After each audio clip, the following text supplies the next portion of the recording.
കഴിഞ്ഞ വർഷം ഒക്ടോബർ 7-നാണ് ലോകത്തൊരു യുദ്ധം തുടങ്ങിയത്. ഇസ്രായേൽ അതിർത്തികൾ ഭേദിച്ചു വന്ന ഹമാസ് ഭീകരർക്കെതിരായ പ്രത്യാക്രമണം.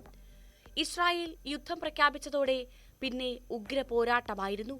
ഗാസ ലക്ഷ്യമിട്ട ഇസ്രായേലിൽ നിന്ന് മിസൈലുകളും ബോംബർ വിമാനങ്ങളും ആകാശത്ത് വട്ടമിട്ടു പറന്നു. ഭീകരർ ഒളിച്ചിരിക്കുന്നതെന്ന് തോന്നിയ സകല സ്ഥലങ്ങളിലും ഇസ്രായേൽ ഒരു ലക്കും ലഗാനുമില്ലാതെ ബോംബിട്ടു, മിസൈൽ വർഷിച്ചു. നൂറുകണക്കിന് പേരാണ് ഓരോ ദിവസവും ഗാസയിൽ മരിച്ചു വീണത്. ഇസ്രായേലിന്റെ ആക്രമണം ശത്രുവിനെ ലക്ഷ്യമിട്ടപ്പോൾ ജീവൻ പോയത് നിരവധി സാധാരണ പലസ്തീനികൾക്ക് കൂടിയായിരുന്നു. ഹമാസിന് തുരത്താതെ ഇനി ഉറക്കമില്ലെന്ന് പ്രഖ്യാപിച്ച ഇസ്രായേലും പ്രധാനമന്ത്രി ബെന്യാമിൻ നെതന്യാഹുവും ഓരോ ദിവസവും ആക്രമണം കടുപ്പിക്കുക മാത്രമായിരുന്നു. ഈ മാസം 7-ാം തീയതിയാകുമ്പോൾ യുദ്ധം 5 മാസം പിന്നിടുകയാണ്. ഇതുവരെ ഇസ്രായേലും ഹമാസും ഏറ്റുമുട്ടിയതിൽ വെച്ച് ഏറ്റവും രക്തരൂക്ഷിതമായാണ് ഈ യുദ്ധം എന്ന കാര്യത്തിൽ തർക്കമില്ല. ഗാസയിലെ ഹമാസിനെ വകവരുത്തുമെന്ന പ്രഖ്യാപനം അന്വർത്ഥമാകും പോലെയാണ് യുദ്ധത്തിന്റെ ബാക്കി. അതുവരെ മരണം 30,000 കടന്നു. കൃത്യമായി പറഞ്ഞാൽ ശനിയാഴ്ച രാത്രി വരെയുള്ള കണക്കനുസരിച്ച് 30,410 പേർ കൊല്ലപ്പെട്ടതായാണ് കണക്കുകൾ. 71,700 പേർക്ക് പരുക്കേറ്റതായും ഗാസ ഹെൽത്ത് മിനിസ്ട്രിയുടെ കണക്കുകളിൽ പറയുന്നു. സാധാരണ പ്രദേശങ്ങളിൽ വീണ ബോംബുകളിലും മിസൈലുകളിലും നിരവധി ഗാസൻ ജനങ്ങളാണ് മരിച്ചു വീണത്. പിന്നാലെ ആക്രമണം സ്കൂളുകളും ആശുപത്രികളും ലക്ഷ്യമിട്ടായി. ഇതിനു വ്യക്തമായ കാരണം ചൂണ്ടിക്കാട്ടാൻ ഇസ്രായേലിന്റെ പക്കലുണ്ടായിരുന്നു. ഹമാസ് ഭീകരർ സാധാരണ ഗാസൻ ജനതയ്ക്കൊപ്പം വേഷം മാറി കഴിയുന്നു എന്നാണ് ഇസ്രായേൽ ആരോപിച്ചത്. ആക്രമണം കനത്തപ്പോൾ ഭീകരർ ആശുപത്രികളിലേക്ക് താവളം മാറ്റിയെന്നും ആശുപത്രികളിലേക്ക് തുറക്കുന്ന തുരങ്കങ്ങളുണ്ടെന്നും ഇസ്രായേൽ പറഞ്ഞു.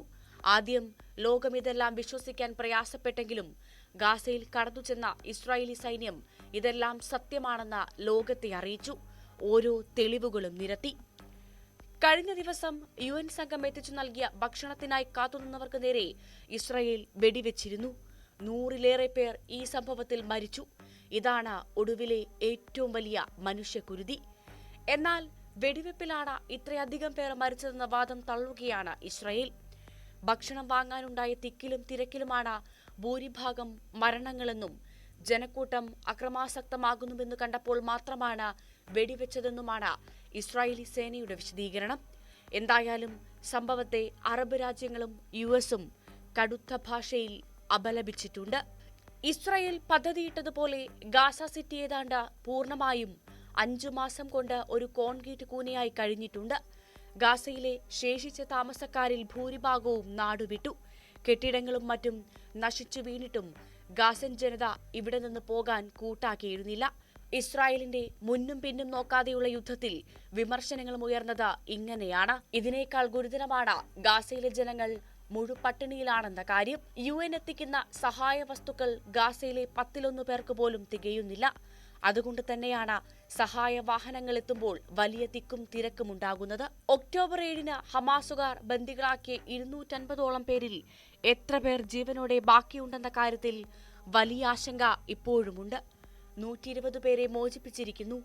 ശേഷിച്ച 130-ഓളം പേരിൽ 31 പേർ ഇസ്രയേലി ആക്രമണത്തിൽ കൊല്ലപ്പെട്ടതായി ഹമാസ് അറിയിച്ചിരുന്നു. എന്നാൽ ബാക്കിയുള്ളവർ ജീവനോടെയുണ്ടോ എന്ന് വ്യക്തമാക്കാൻ ഇതുവരെ ഹമാസ് തയ്യാറായിട്ടുമില്ല.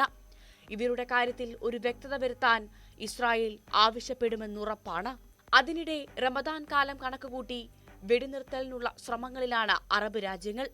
ഖത്തർ മുൻകൈയെടുത്ത ഇസ്രായേലിനും ഹമാസിനുമിടയിൽ ഒരു ധാരണ കൊണ്ടുവരാനുള്ള ശ്രമമാണ് നടക്കുന്നത്. മാർച്ച് 10-ഓടെ റമദാൻ മാസം ആരംഭിക്കും.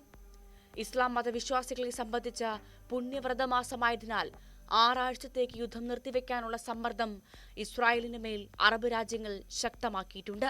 ഇതിനായുള്ള ചർച്ചകളും അവസാന ഘട്ടത്തിലാണ്. UN-ഉം ചില വിദേശ രാജ്യങ്ങളും ഗാസയിൽ ആശ്വാസ പ്രവർത്തനങ്ങളിൽ സജീവമാണ്.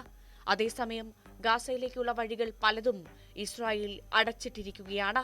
അതുകൂടാതെ കടുത്ത നിയന്ത്രണവുമുണ്ട്. എന്തായാലും പുണ്യ റമദാൻ മാസത്തിൽ യുദ്ധം തുടരില്ലെന്ന പ്രതീക്ഷയിലാണ് അറബ് ലോകം. വരുന്ന 2-3 ദിവസങ്ങളിൽ ഇക്കാര്യത്തിൽ തീരുമാനമാകണം. യുദ്ധം തകർത്തുകളഞ്ഞ ഭൂമിയിൽ ശേഷിക്കുന്ന സാധാരണ പലസ്തീൻകാർ അത് ആഗ്രഹിക്കുന്നുണ്ട്. പക്ഷേ ഇത്രയും നാൾ നീണ്ടുനിൽക്കുന്ന വെടിനിർത്തൽ വലിയ ആശങ്കയും ഇസ്രായേലിന് സമ്മാനിക്കുന്നു. 6 ആഴ്ചയൊക്കെ സമയം നൽകിയാൽ ഹമാസുകാർ വീണ്ടും കരുത്താർജിക്കാൻ ശ്രമിക്കുമോ എന്നാണ് അത്. അതുകൊണ്ട് തന്നെ അമേരിക്കയുടെയും സമ്മർദ്ദമുണ്ടെങ്കിലും വെടിനിർത്തലെന്ന ആവശ്യത്തോട് ഇസ്രായേൽ പൂർണ്ണമായി സഹകരിക്കുമോ എന്നത് വരും നാളുകളിൽ കണ്ടറിയുക തന്നെ ചെയ്യണം.